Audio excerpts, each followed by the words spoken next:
വാഹനാപകടത്തിൽ നിന്ന് തലനാരിഴയ്ക്ക് രക്ഷപ്പെട്ടെങ്കിലും നടുക്കം വിട്ടുമാറുന്നില്ല കളിയിക്കാവിള സ്വദേശി വിമലയ്ക്ക്. തന്റെ രണ്ടാം ജന്മമാണിതെന്ന് പാറശാലയിലുണ്ടായ വാഹനാപകടത്തിൽ രക്ഷപ്പെട്ട വിമല 24-നോട് പറഞ്ഞു. അപകടത്തിന്റെ CCTV ദൃശ്യങ്ങൾ പ്രചരിച്ചതിന് പിന്നാലെ വിമല എവിടെയെന്നുള്ള ചോദ്യം സമൂഹ മാധ്യമങ്ങളിൽ നിറഞ്ഞിരുന്നു.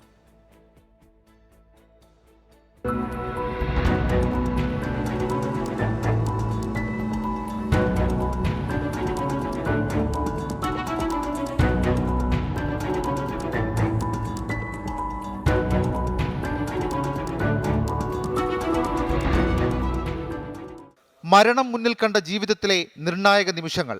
വിമലയ്ക്കിപ്പോഴും ആ നിമിഷങ്ങൾ ഭയപ്പെടുത്തുന്ന ഓർമ്മയാണ്.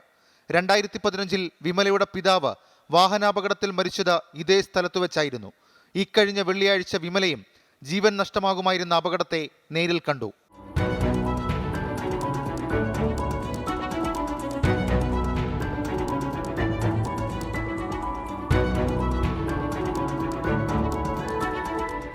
ചെങ്കവിളയിൽ അമിത വേഗതയിലെത്തിയ കാറ് വിമലയുടെ തൊട്ടടുത്തുകൂടി നിർത്തിയിട്ടിരുന്ന കാറിലിടിച്ചു മറിയുകയായിരുന്നു.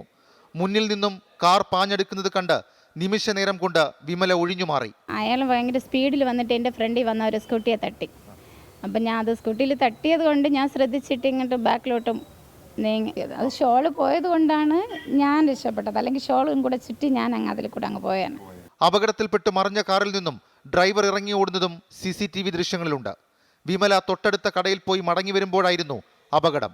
അതിപ്പം ദൈവത്തിൻ്റെ ഒരു കാറുണ്ട്, അത് മാത്രമേ എനിക്ക് പറയാനുള്ളൂ. അതുകൊണ്ടാണ് ജസ്റ്റ് ഒന്ന് മിസ്സായി. ഞാനൊന്ന് അങ്ങനെ നിന്നിട്ട് പെട്ടെന്ന് ചാടി ഇങ്ങ് മാറാൻ, അതൊരു ദൈവത്തിൻ്റെ ഒരു കരുണയാണ്. അതാണ് രക്ഷപ്പെട്ടത്. അല്ലാതെ ആ ഒരു മനുഷ്യജീവൻ, അത് ഒരു നെല്ലിയുടെ വ്യത്യാസത്തിൽ അത് നമുക്ക് കാക്കാൻ കഴിഞ്ഞു, അതല്ലെങ്കിൽ രക്ഷപ്പെട്ടു എന്നുള്ളതിൻ്റെ ആശ്വാസത്തിലാണ് ആ കുടുംബം ഒന്നാകെ. ക്യാമറാമാൻ സിറിലിനൊപ്പം ഷഫീദ് റാവുത്തർ, 24 തിരുവനന്തപുരം.